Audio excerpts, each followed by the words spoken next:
from Moscow that is called Неудобное прошлое, The Uncomfortable Past. And I'm very happy that Nikolay is with us today. Hello. Hello. Hello. Thanks you for invitation. But, also that Maria Lipman from Ponars in Moscow right now has agreed to be the discussant. Hello, Maria. Hello. And I have just learned that not only will this be the first presentation of this book in English, the book itself, of course, is in Russian, but in fact, it is the very first public presentation, full stop. So this is really a world premiere, and I'm really happy that we're doing this as part of the conference. My name, by the way, is Misha Gabovich. I'm a researcher at the Einstein Fellow in Potsdam, and also a member of the Postdoc Working Group. So before we start, I just wanted to very briefly show you the cover of this book, which just came out a few weeks ago in Moscow. This is what it looks like. It is in Russian, but the reason why I suggest that we do this presentation in English is that I think it is not only a truly major event, and I cannot stress this enough, in Russian intellectual life, but I think it also has great relevance for international debates about memory and about transitional justice. So before giving the floor to Maria, I just want to introduce very, very briefly the structure of this book. So it starts with a section that discusses the legacy of the Soviet crimes, and specifically Stalinism and the Stalinist repressions, the way that this historical heritage continued to influence Soviet and Russian society after Stalin's death, and the very specific ways in which it is still with us now. Then Nikolay goes on to go finally beyond the constant and very traditional references to the German model, which for decades we've been told that we have to follow if anything is to come of these debates. And instead he outlines a whole series of ways in which different countries, from South Africa to Poland to Spain, have dealt with their respective difficult pasts. And then in the third section, he talks about, once again, very specific and pragmatic ways in which Russia today might be able to move towards working through, overcoming, dealing with this legacy of Stalinism, and going beyond sort of repetitive incantations about how terrible this all is and how we will never get beyond it. This is where I shut up, and Maria, the floor is yours for your comments. Thank you very much for the invitation. It's a pleasure and honor to me to speak at this conference. I congratulate the organizers of the conference, but of course, first and foremost, I would like to sincerely congratulate Nikolay Epplée, the author of this book, with his fundamental work. I fully agree that it is a major event. The book is extraordinarily thorough and extensive study of a work with uncomfortable past. My impression is that, in fact, there is more than one book under this cover. I would say two or maybe even three. One is 6 detailed essays about different nations coping with uncomfortable past. To me, this part was the most valuable, and I'm convinced that many Russians will find it an enthralling reading. Nikolay makes a very solid and important argument that Russia is not unique, that many other countries have been and still are struggling with their difficult pasts. Unfortunately, time constraints prevent me from discussing these brilliant essays in detail. And the essays actually, even though they are, as I said, very thoroughly researched, account for less than half of the book. I think probably roughly 1/3. A larger part, as Misha Gabovich already said, is devoted to Russia. In this part, actually, part of the Russia part that would be most interesting, I think, and eye-opening to a foreign audience is an account of public activism covering Russia's vast territory with multiple grassroots initiatives, organizations, and activists dealing with memory of Stalin's crimes. I truly hope that the book will be translated into foreign languages so that foreign readers would learn about the scope and nature of this work in Russia, the work that too often remains beyond day-to-day coverage of foreign media. Now, another part of the book is devoted to authors' ideas as to what Russians can, or rather should do in terms of work with their country's uncomfortable past. The language modalities such as must, need, absolutely necessary, indispensable, etc., is commonly used by the author throughout this book. And this is the part where I have several concerns, and some of my questions will have to do with those concerns. My first question is about the choice of 6 countries, 6 essays about countries that have dealt with their uncomfortable past. What were other examples that you probably considered but decided against including, and why? For instance, I'd be interested whether you considered Greece and the perception of the civil war that followed World War II, which, well, of course, there is a countless number of very interesting examples, or South Korea and its transition from dictatorship to democracy. Now, you mentioned external factors with regard to work with uncomfortable past in Germany and Japan and Poland. Of course, South Africa is also such an example. South Africa is also one of the 6 essays in your book. The United States condemnation of apartheid as a crime laid legal basis for international sanctions. So clearly, external factors played a role. You don't seem to consider external factors as applies to Russia. Nor do you mention works by Alexei Miller on this subject. Is it because you deem that external factors are unimportant in the case of Russia? My next question has to do with the purpose of work with uncomfortable past. Of course, primary question. So maybe it's an end in itself. If not, what is the purpose? You opened your book with "never again" as a call that motivated activists in many countries. But looking from a historical perspective, I think we see that history never literally repeats itself. Historical lessons are poorly learned. Old experience is often not applicable. And as new challenges arise, nations too often fail to rise to them. All around us, liberalism is on decline, nationalism is on the rise, right-wing parties have become an element of political landscape in nearly every European country. In any case, never again is not the only purpose that you mentioned in the book. Among others that I came across was building a national consensus, nation building, or development. Now, development, in my view, is too vague a notion, and there are several examples of countries that have demonstrated robust economic development without bothering too much or not at all about their dark pasts. China and Vietnam, of course, come to mind, but they are not the only examples. If we're talking about political development desired from a liberal perspective, such as free elections, division of power, independent judiciary, civil liberties, it seems that political engagement, mass political movements focused on today offer more direct and appropriate ways.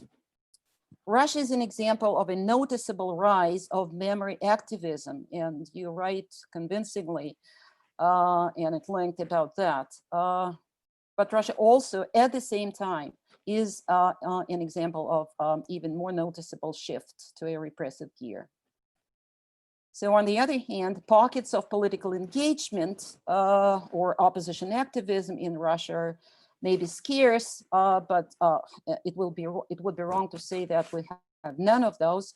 But where they are and where they operate, they are unrelated to issues such as historical memory. And I would argue that people in Russia are often drawn to historical debate because political debate is basically missing. And political participation is very strongly discouraged. Now, nation building, another purpose that you cite in your book. Nation building raises a very important question of what kind of nation is Russia building? In most post-socialist countries, nation building has produced nationalist consolidation, in many of them on anti-Russian basis. In your view, work with the past, with uncomfortable past, as an instrument of nation building, does it raise your concerns that it might generate a rise of nationalism in Russia?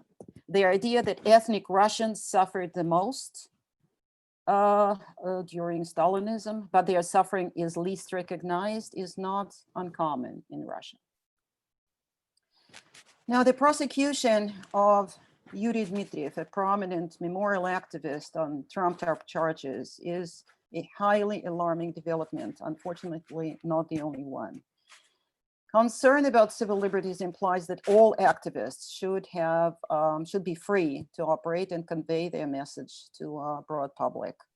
But all activists, regardless of whether or not we share their ideas and goals. Memory activists, therefore, operate in a marketplace, a market of ideas about the past and otherwise. It is important that it remain a competitive marketplace, but a market, not a battlefield. Achieving a consensus appears to be a much more challenging goal, and I would say today hardly achievable. You write in the book, and I quote, "A consensus about moving ahead is impossible without a consensus about the past," end of quote. But the logic may just as well be reversed. In order to have a consensus about the past, there needs to be a consensual vantage point. If we look at the past from a human rights perspective, we should take into account that this perspective is not necessarily universally shared. Aspirations of a nationwide consensus regarding Russia's dark or uncomfortable past was, I would say, broadly shared in the early 90s, also late 80s. But today, almost 30 years later, Russians may have a reasonably high degree of consensus about World War II or the Great Patriotic War, maybe also about Russia's greatness, but much less consensus, and I would say maybe less interest in Stalin's crimes than in late 80s or late 80s and early 90s. And also the very concept of a national consensus about the past doesn't look so obvious or natural anymore. You quote in the book Yuri Saprykin, a very insightful observer of Russian culture and society. I quote, this is your quote from your book, "The question is not about a correct version superseding the incorrect one. It is about various versions existing side by side without declaring a war of destruction on each other." I would also quote Sergei Ushakin, a prominent academic scholar of Russia, who sounds even more definitive on this issue. This is a quote from a recent discussion. I quote, "It is no longer possible to claim dominance of any version of the past. There will be many pasts, and these different pasts will be actively articulated and disseminated. To me," Ushakin continues, "the most important question is how shall we live with these different, excuse me, truths about the past? In other words, how shall we look for a common language when there is no common past? Where shall we look for a common ground?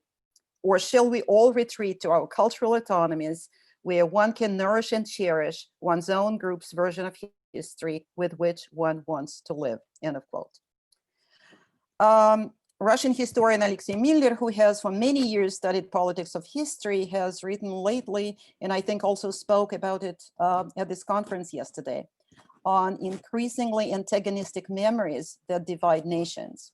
His point is that reconciliation at this point is impossible, and the best we can hope for is agonistic memories, that is, at least to avoid serious clashes. So just one example to illustrate a lack of consensus. Of course, examples can be countless, but in 2015, Oleg Khlivnyuk, one of Russia's most prominent Soviet historians, published a very important book about Stalin. Its importance was emphasized by the fact that it was intended for a popular audience. This is, I would repeat, a very important and rare work of this kind. There have been 8 editions in the course of 5 years, and the total run, quite impressive, according to the publisher, is 18,000 copies. Meanwhile, among the vast collection of Stalinist literature, 100,000 copies runs are not uncommon. According to a Levada Center survey, early Soviet period, including collectivization, repressions, etc., is number 8 on the list of historical topics, historical periods of interest to Russians. This was a survey done in 2017. Finally, memory actors. So in the book gives a, as I already mentioned, a very rich account of activists and researchers and authors and other figures, cultural figures who work in this realm of work with uncomfortable pasts, who work toward disclosing and disseminating facts about Stalin's crimes. There's also the government, the Kremlin actor that Nikolay, you referred to as a manipulator. Now, on the receiving end, we have victims of Kremlin. This is not, of course, all that accounts for the receiving end. Victims of Kremlin manipulations, a constituency that shares incorrect perceptions of the past. Well, incorrect probably should be in quotation marks. You tend to blame incorrect perceptions of the past on the Kremlin's manipulation. My sense is, and this is my question to you,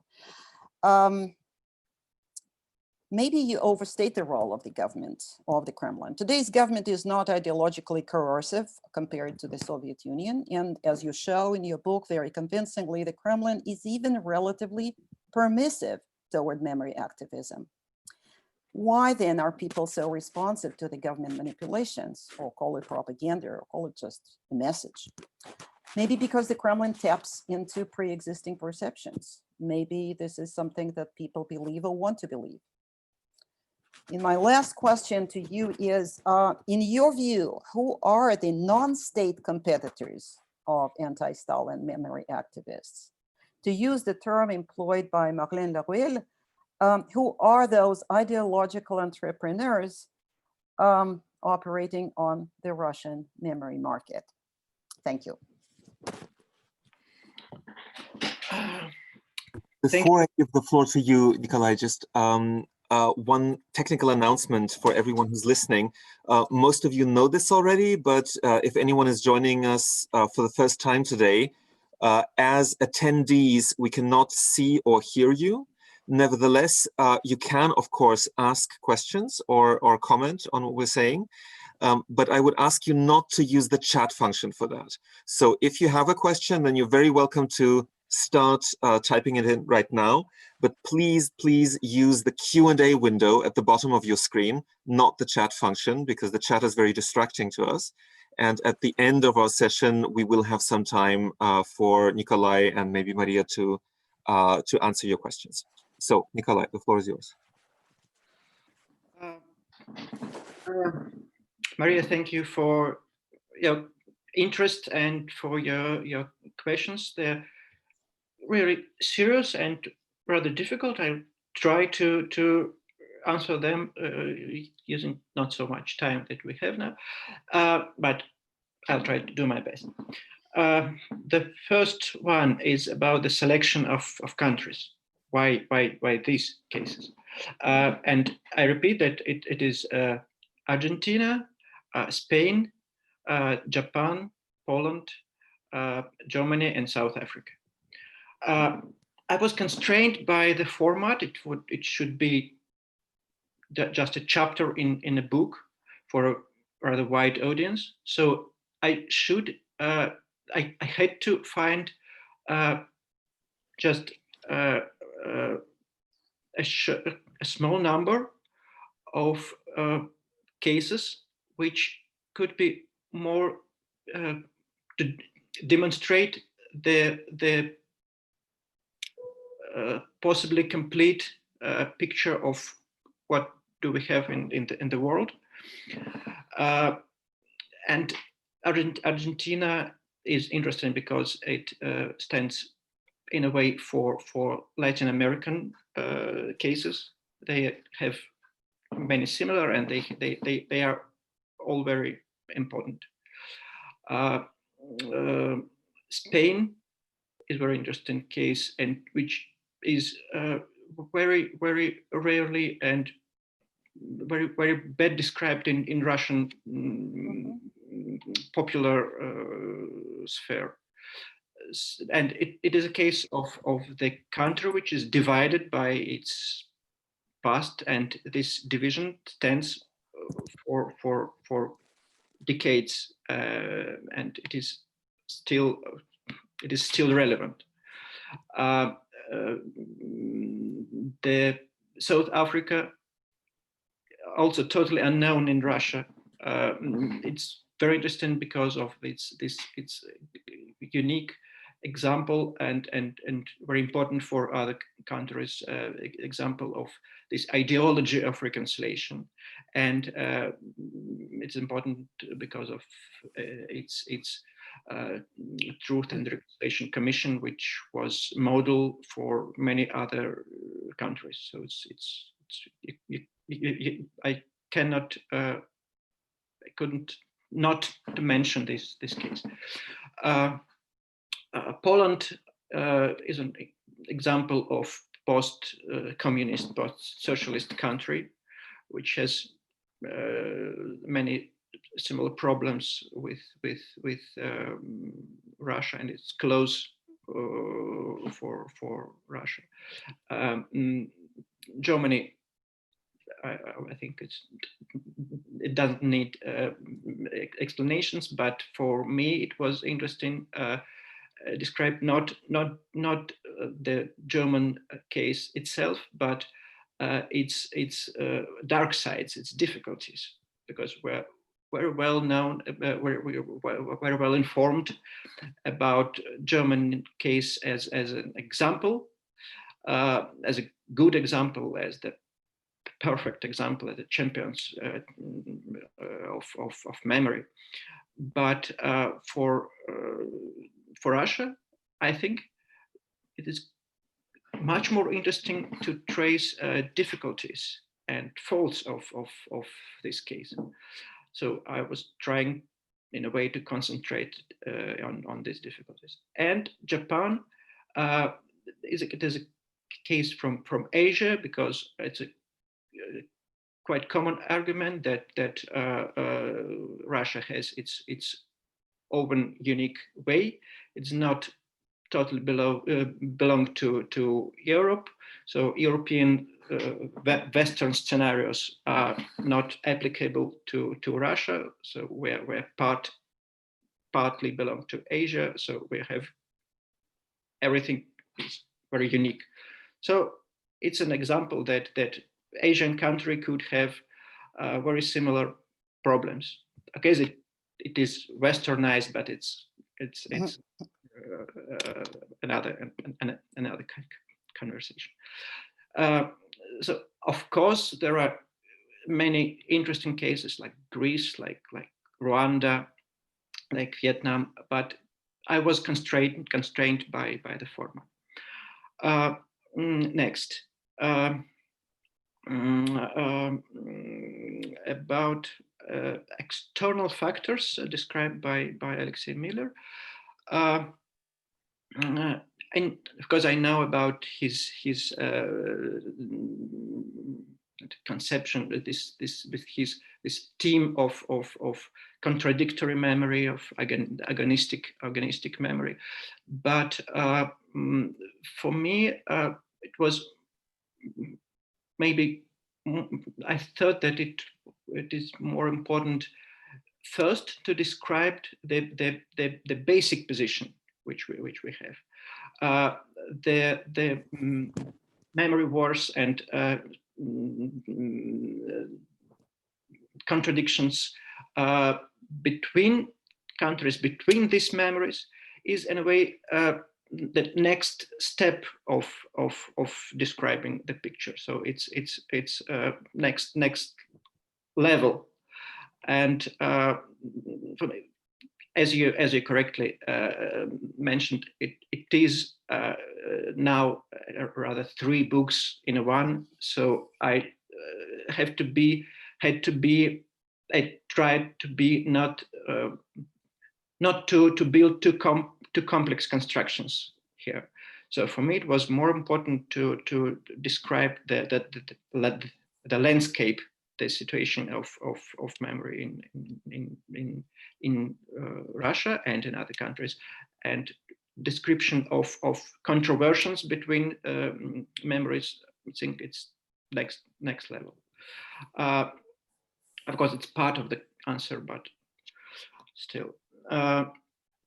About this nation building and must and have to mode. I'm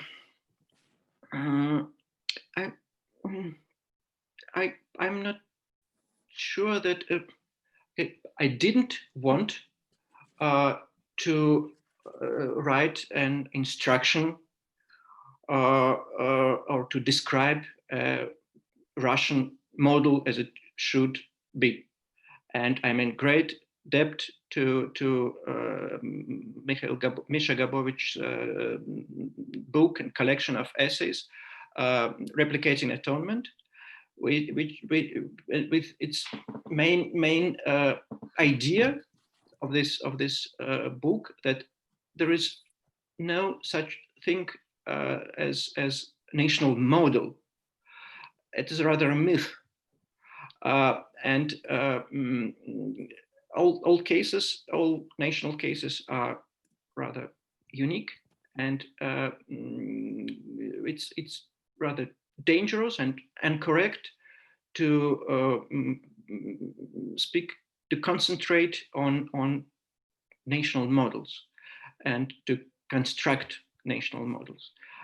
So I was trying, what I was trying to do is to describing these national cases, to understand which elements are universal, are constant, as for example, Vladimir Trop, the mythologist, yes, he traced invariants of myths which are general for all mythologies, for national mythologies. So, and I would not like to be understood as a kind of mentor who is lecturing how Russian society and Russian state should construct its own model of dealing with that. I'd like to mention that universal elements which Russian process of dealing with past could not avoid. Yes. So family memories, family memory, infrastructures of memories which activists invent. This movement from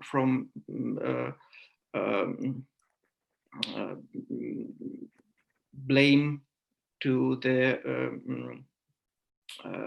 responsibility. All these elements are I think unavoidable. And the second thing is, yes, I really think, and I think it's this idea is well grounded, that for real effective working through the difficult past, the country, the society need to have, in fact, yes, it need to have a kind of national consensus about this. And then I'm trying to described the elements of the conditions which this national consensus should be constructed on. For example, this points thesis of discussion. So I think it's rather really important not to discuss about Stalinism as a whole, as something from the totally morally point of view. Yes, it's better to concentrate precisely on some points, on some theses, which could be discussed nationwide. Yes, for example, number of victims, efficiency of Stalin's economy, and so on.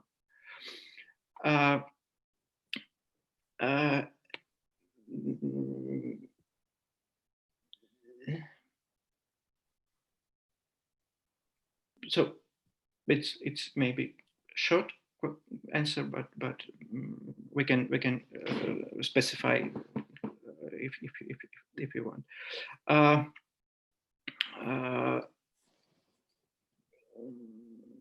And as to the Kremlin's state position as a manipulator, backwards one to the previous question about national building. For me, it is interesting that, and it isn't one of the ideas I like to make understandable, that public discussion in Russia is very polarized, and memory politics is very polarized. We have state as a side, and liberals as a side, and but it looks like this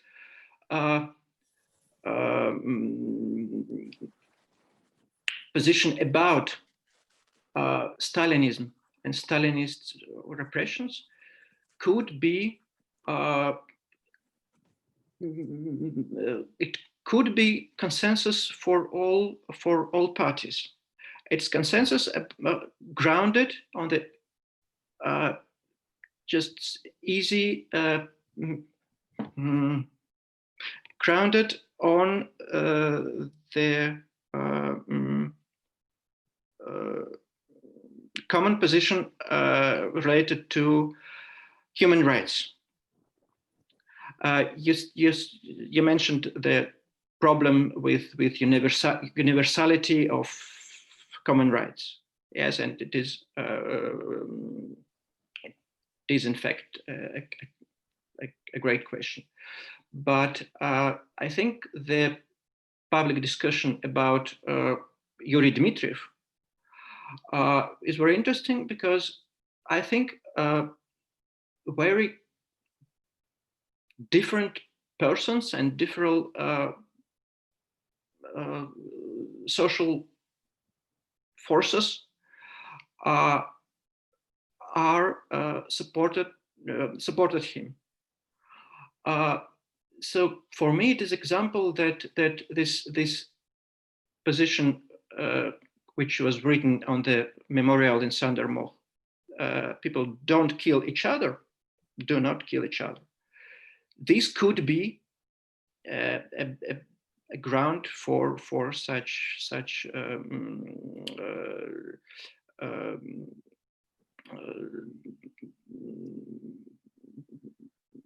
social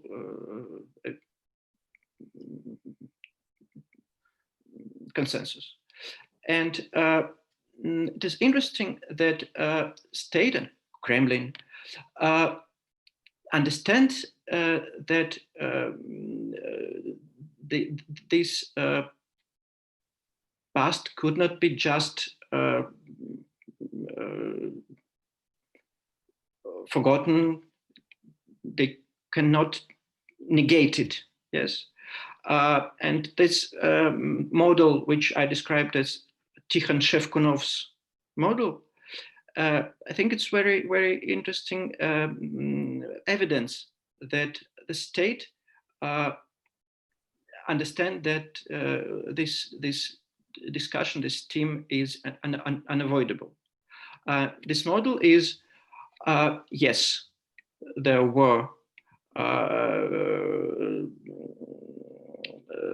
purges. Yes, there were state terror, but there were also successes. So it is a manipulative construction which is aimed to balance this discussion, but it is an evidence that state understands that it is impossible to keep silence about this. So in a way, for me, it is interesting that this topic of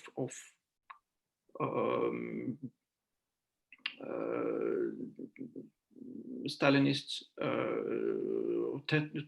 terror could be a resource both for activists, both for civil society, and for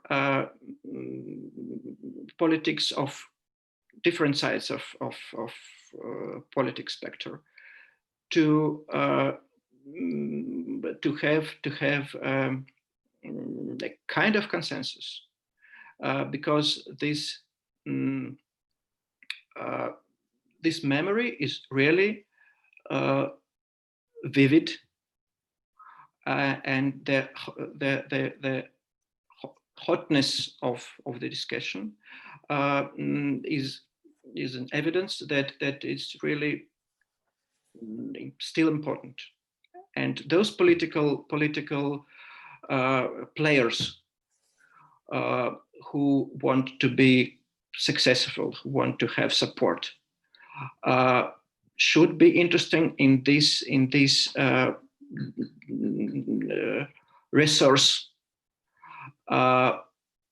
really as a resource, because they could gain support from very wide range of society if they will demonstrate that they're ready to discuss the compensations, to discuss memorial and establishing this memory in different ways.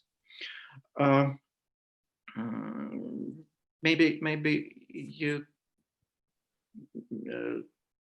can say what else. Am I forgetting something? So, well, this is, of course, an endless discussion, and the issues raised in your book just show how important the book is.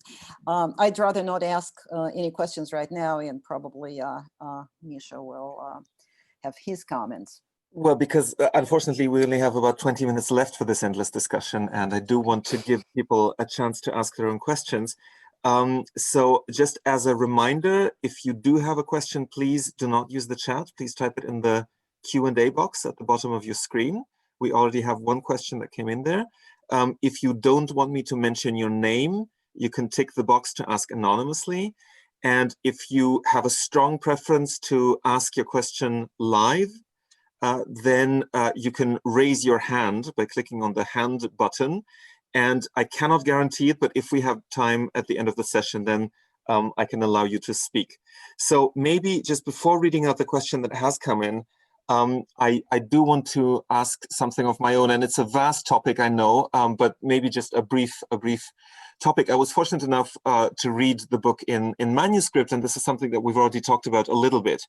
But you talk in the third section of your book about the relationship between Gulag memory and war memory, which is, of course, one of the major problems of Russian and post-Soviet memory today. And your solution, at least in the version that I read, maybe it changed before publication, was to say that, well, war memory as it has developed in Russia really has been a state-driven kind of top-down project.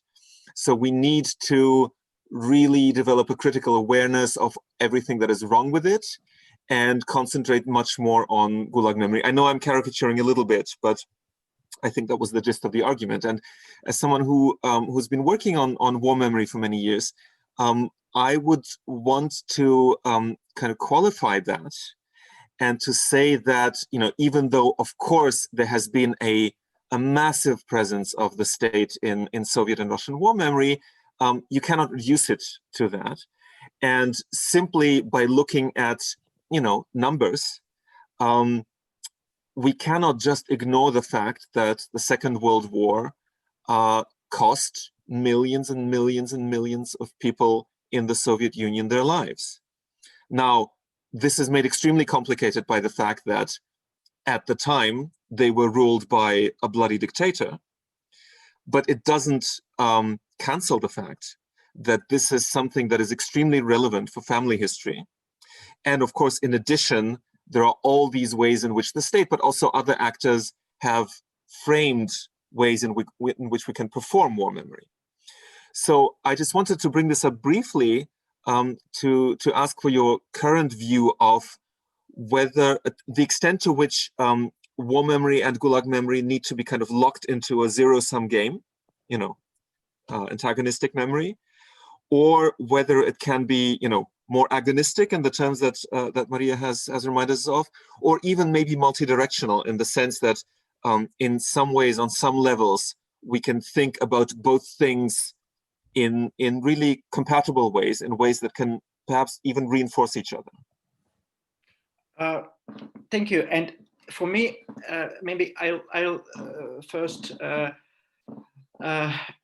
answer more broadly, because for me, I'd like to speak about this idea. It's very important that I think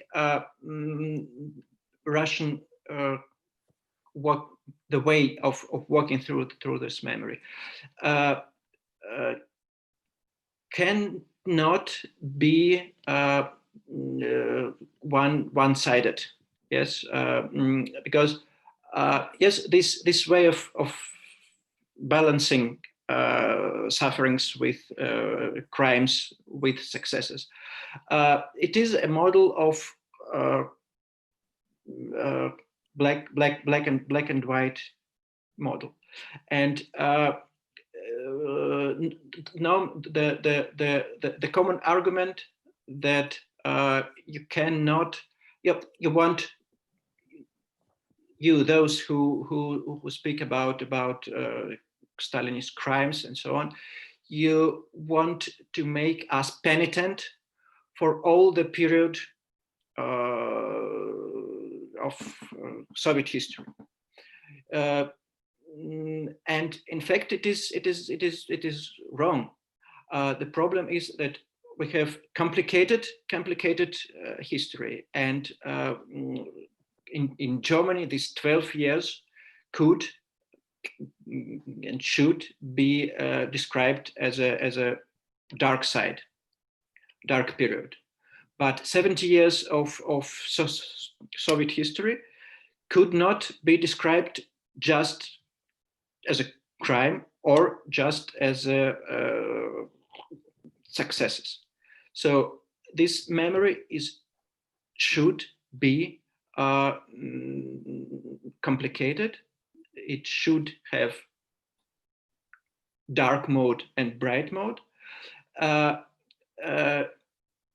it is important that to accept this past, it's important not just to convict the crimes.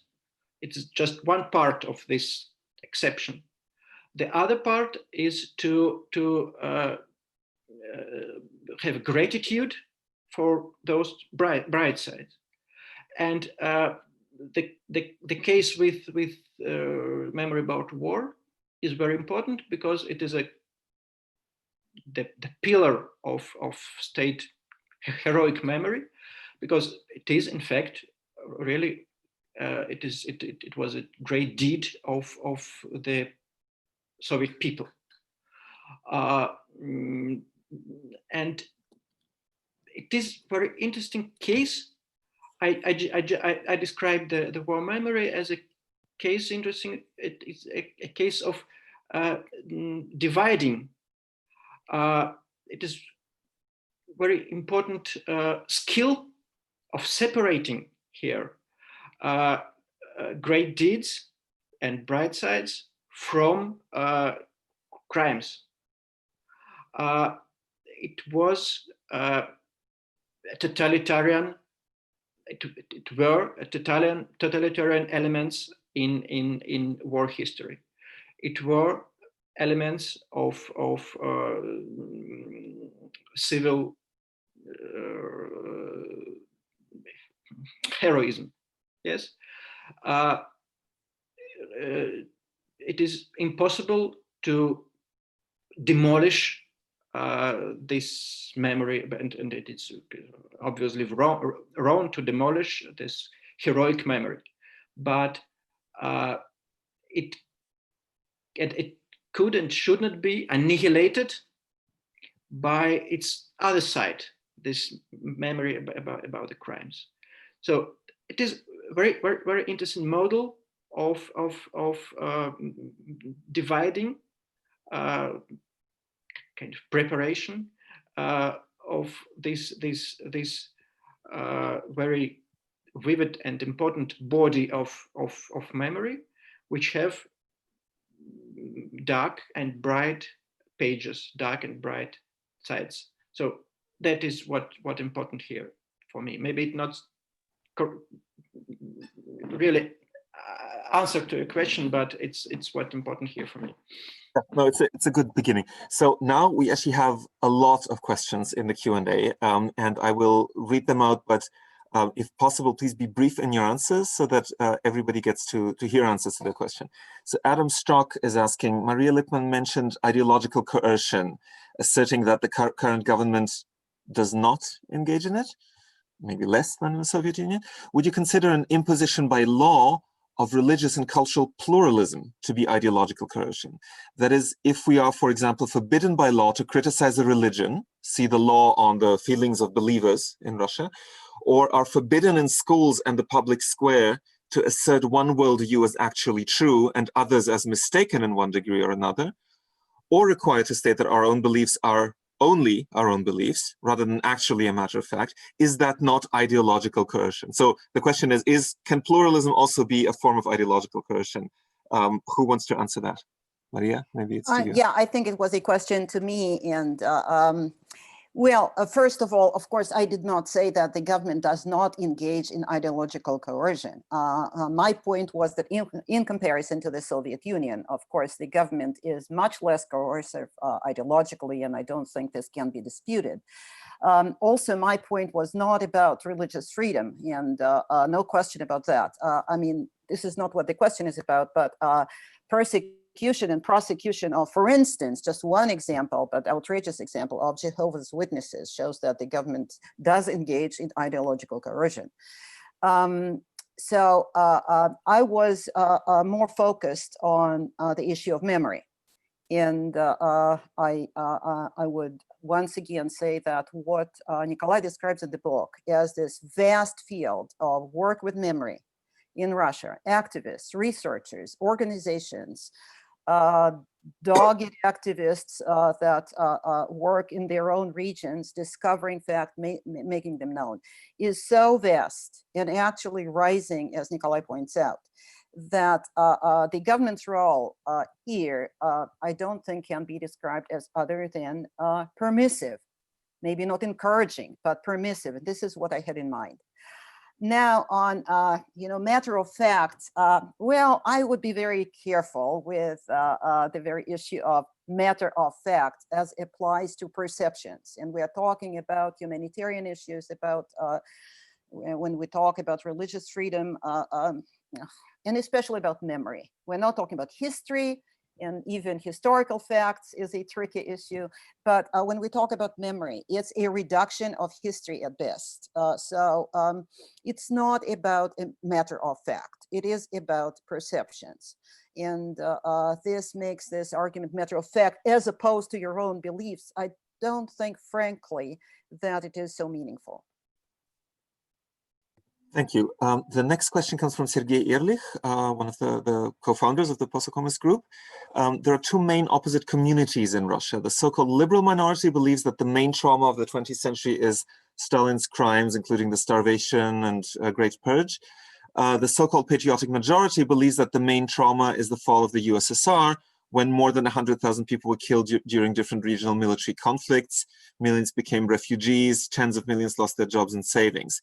Only hard-hearted people are able to argue that it is impossible to compare the mild sufferings of the 90s and Stalin's cruel terror, because for the majority of our compatriots, these were their own sufferings.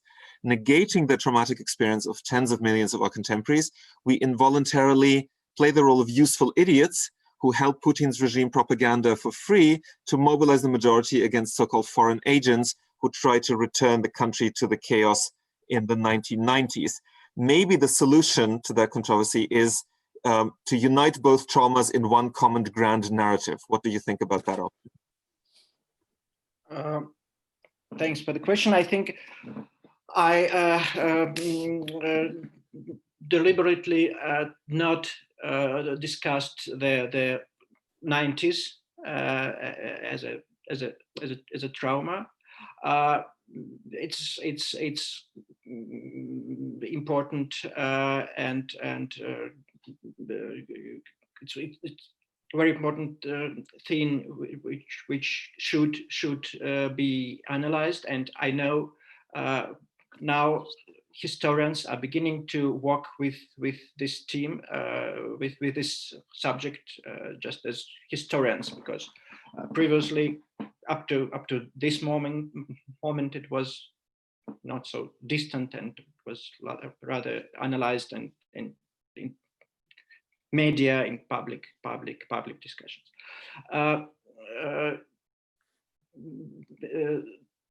I'd like to separate here these traumas, and for me, Stalin's repressions are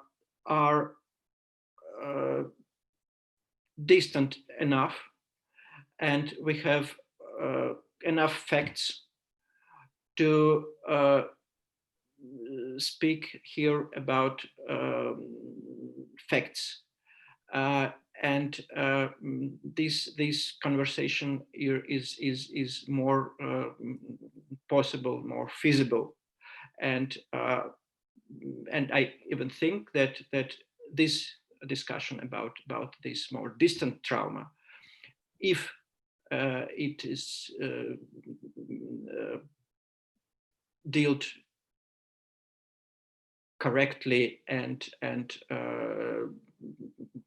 this process will include all the necessary elements, this experience of processing this trauma could be useful for processing another traumas and discussion about 90s.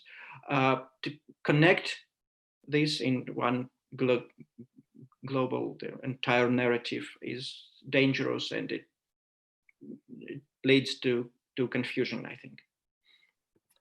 Thank you. The next question is anonymous. How do you think we can see working through the difficult Soviet past as a necessary step for political change to step away from the rise of right-wing populism and almost, in quotation marks, rehabilitate left-wing political ambitions?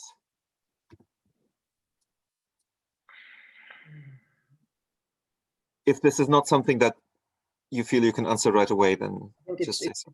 It's too politological question. Maybe. Say a couple words. Sure. I think this is exactly what I had in mind when I asked Nikolay whether he was concerned that working with an uncomfortable past is actually maybe conducive to a rise of nationalism, using the example of